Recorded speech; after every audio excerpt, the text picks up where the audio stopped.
Lombardi, the fashionista. Bio Babe is in biography, not biology. Oh my gosh. And Coach Nelson, the greatest football coach who's never walked a sideline.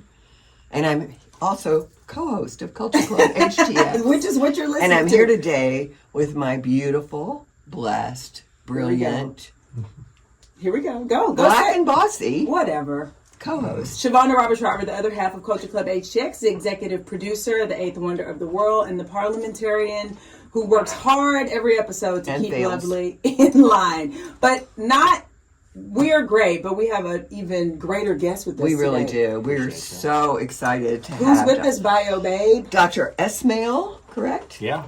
That works. Porsa, President and CEO of Harris Health System, Harris County's safety net academic health system that operates Ben Taub and LBJ hospitals and a network of community clinics serving our most vulnerable neighbors. Under his leadership, voters approved a $2.58 billion bond to modernize facilities, expand trauma capacity, and bring care closer to communities, including a new level 1 capable hospital rising on the LBJ campus, which you just put the tree on top of, That's right. Mm-hmm. And we're going to talk about access, capacity, and what it really takes to build a healthier Houston, which we all care about because this is the greatest city in the world, and how do we keep it that way? Okay. So thank you so much for being here and for all that you're doing for Houston and Harris County. So let's talk about that. So for listeners who only know of Ben Taub as the emergency room, can you talk more about what is Harris Health, who relies on it the most, and just give a more comprehensive view of the system? Absolutely. And you're going to have to stop me because I love talking about Harris I'm Health. the parliamentarian, don't worry. I got it. First and foremost, thank you Well, for you having won't me. want to. I've heard him. So thank you for having me. It's an honor. But get into your question. So almost exactly 60 years ago, residents of Harris County voted to create Harris County Hospital District, now Harris Health, with the statutory mandate to take care of the indigent, the uninsured and underinsured members, residents of Harris County. Over the last 60 years, Harris Health has become so much more than that. You touched on our hospitals, level 1 trauma hospital, Ben Taub, very proud of that hospital. Level 3 trauma hospital, LBJ, the busiest level 3 trauma hospital in Texas, if not in the United States. Proud of both of our hospitals, but what I'm really excited about and proud of is what you refer to as our community health centers across Harris County. Almost 40 locations providing primary care, specialty care. We have a freestanding dental clinic, freestanding chronic dialysis, freestanding endoscopy suite. We had the first HIV/AIDS clinic, tapestry clinic in the United States several decades ago that continues today at the renovated Quintumis Clinic, and a whole host of other services, including the largest network of healthcare for the homeless in Harris County. Wow. We have 8 clinics inside the homeless shelters, and we have mobile and medical, dental, behavioral health, and mammography. I didn't know that. Serving our homeless population, and as of 3.5 years ago, almost 4 years now, taking care of the inmates inside the Harris County Jail. And we're going to talk more about that in particular. Sure. That's a passion of yours. Sure, it is. So yes, so we truly serve the entire county, but really, really important is the fact that we also train the future healthcare providers of this county. In partnership with UT Health Houston and Baylor College of Medicine, we train more than 2,500 residents and fellows every year. Chances are that no matter where you get in your healthcare, Memorial Hermann, Methodist, HCA, St. Luke's, it doesn't matter. Chances are your doctors did their training at Harris Health. Currently, 45% of all the doctors practicing medicine in Harris County completed their training at Harris Health. So we truly trained the entire medical community taking care of Harris County and City of Houston. So nobody understands that. We think you're Ben Taub, it's the ER, everybody's getting shot and they're coming to you. Exactly. And yes, exactly. So yeah, clarifying that is huge for all of us, because I'm guessing even behind these victims of accidents and crime and all the things, there's a functioning hospital there with real people that come there because they're sick, not shot, right? Not only that, but when you think about it, and thank you for clarifying that, yes, people think about Ben Taub, LBJ, we take care of the indigent. Yes, we do, but, accidents don't care if you have health insurance or you don't. That's right. people who fall from a building, it doesn't matter if you have insurance or you don't. People who are victims of major trauma, we take care of the entirety of the community, Yes. not just the indigent. I mean, I'm hardly indigent, and I've had a car wreck, in front of Target on Westheimer and Shepherd, and I was going to Ben Taub because That's where you want to go. it was a trauma. Yeah, and that was the right place to go. So I think I think people understanding the nature of Harris Health is absolutely huge. But again, we're continuing to lead the nation in uninsured individuals, and Medicaid's unwinding. What does all this mean for the rest of the world, and what are the biggest pressure points for you? People say to me, oh, I don't care if they don't have insurance. And I think who's going to pay for their hospital? Moi. Yeah. You know what I mean?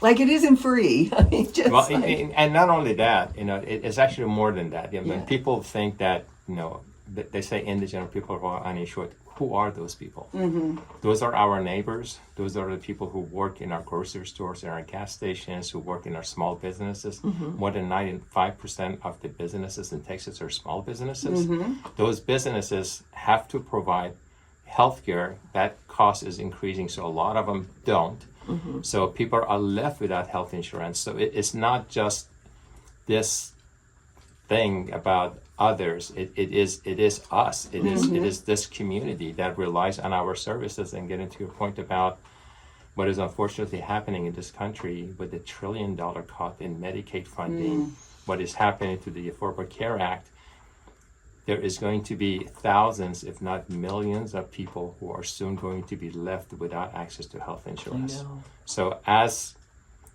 significant and as large as the need is for our services, that need is going to grow exponentially in the future months and years that are to come. And that's one of the things that I keep emphasizing every chance that I get, is that the time to prepare for the tsunami of additional patients that are going to be relying on Harris Health Services is today. Yeah, if not last year. If not last year. It's this is not a surprise. Well, the surprise of the cuts to Medicare and Medicaid. But what happened with the ACA, they've been targeting for a long time. Not that we thought they'd be successful, whoever they are. I'm not mentioning them. So with that being yeah. said, so there are new projects to expand capacity Yes. at some of the hospitals. So, for example, LBJ. So, what's an update on what's happening with this level 1 expansion and what's happening at LBJ? Tell us a little bit about that. Sure. Very excited about that. It's the level 1 trauma capable hospital that is being built on LBJ Hospital. It's really crazy to think that the bond was passed less than 3 years ago. We broke ground less than 2 years ago. You're ahead of schedule, right? And we are. And we topped off the building a couple of Fridays ago in a big celebration of our 60th year anniversary, and also unveiled the name of the new hospital, John M. O'Quinn Hospital. And the reason for that is that Harris Health was fortunate to receive the largest single gift ever given to a safety net hospital in the state of Texas by John O'Quinn Foundation. Yes, awesome. In the amount of $40 million. I mentioned during the celebration that we made a promise, Harris Health made a promise to the Harris County residents that we're going to raise $100 million over the next 10 years through philanthropy to help fill the void. Because the $2.5 billion is not enough for everything we're doing and trying to do.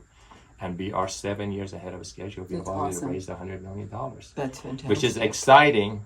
But what is most exciting about it, and what I'm really excited about, is the fact that we, Harris Health, have been able to better tell our story and create a trust in our community to the point that people have opened their wallets because they believe in our mission and in our ability to achieve the goals that we have set for ourselves. So one of the things that you're doing at this LBJ campus is this idea of the urban farm and food pharmacies, which is pretty progressive, I think. It is. And great in our opinion. We talk all about wellness in all of its capacities here. So talk to us a little bit about the food pharmacies, and then how will you measure the ROI of food as medicine in this context of safety net care? Yeah, thank you. Thank you for bringing that up. We talk about food as medicine. A lot of people talk about it.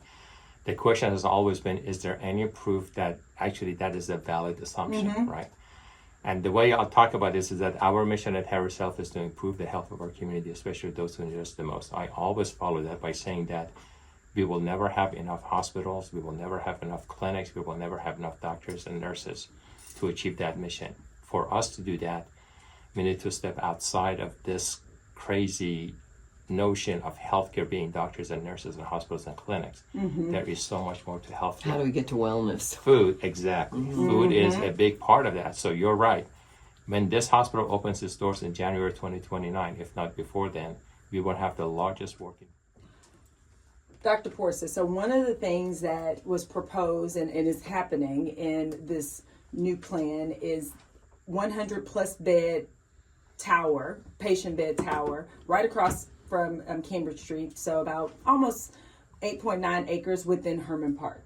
So that's been, we learned about it, I guess many months ago now. Probably 6 months at least, via the Herman Park Conservancy Board. We heard you speak there.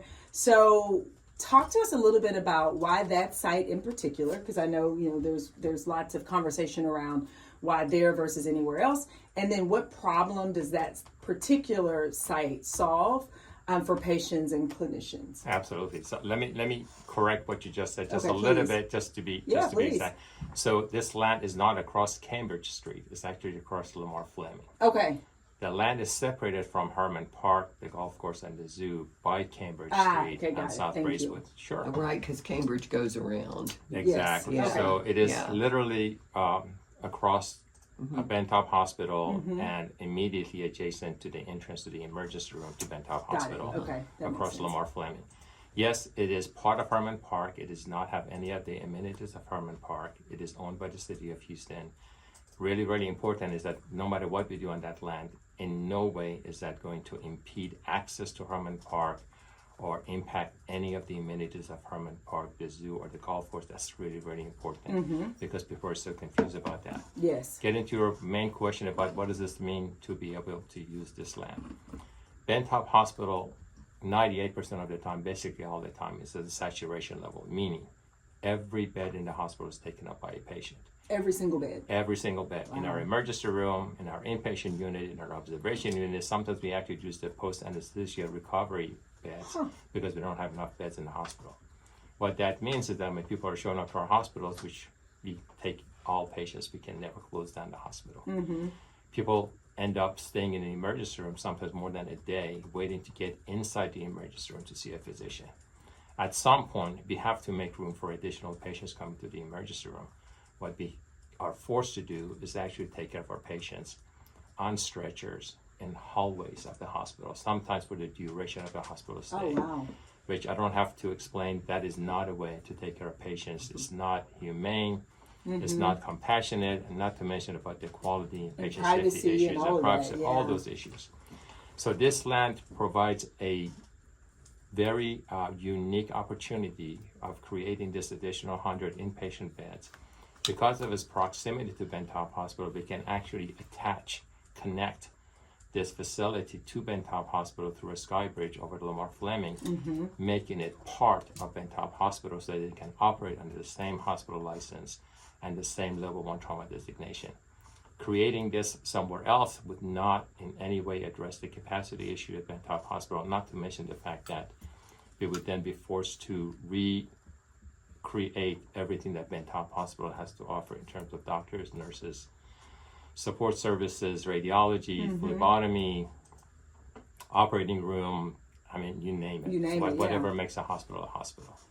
So this is truly a unique opportunity and really the only feasible, prudent use of taxpayers' money to create this expansion facility. Will there be a lot of renovations in Bentop once the new 100 to bed? support, So the renovation of Bentop is ongoing. Okay. Actually, we have been spending millions of dollars renovating the Bentop Hospital. The biggest investment was the emergency room at Bentop Hospital. We now have 98 private bays to my take care of our goodness. patients in the emergency room. 98? 98.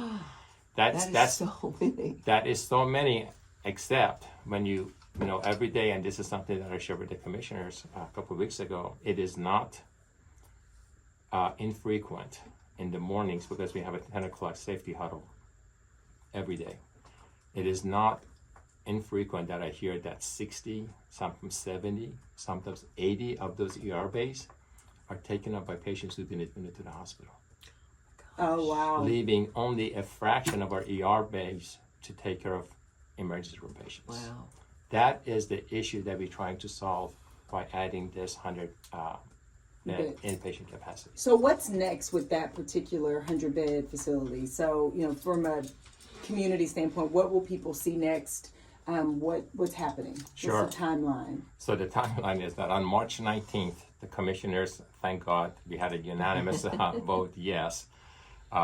They're going to hold a public hearing on March 19th. On that day, they can actually vote yes or no in allowing Harris Health to proceed with acquisition of this piece of land through the powers of eminent domain. Once that happens, it's still going to take a few months. There needs to be a formal evaluation of the fair market value of this land. Harris Health will be asked to deposit that amount into, I'm going to call it an escrow account. I'm sure that's not accurate, but anyways, into an account, and then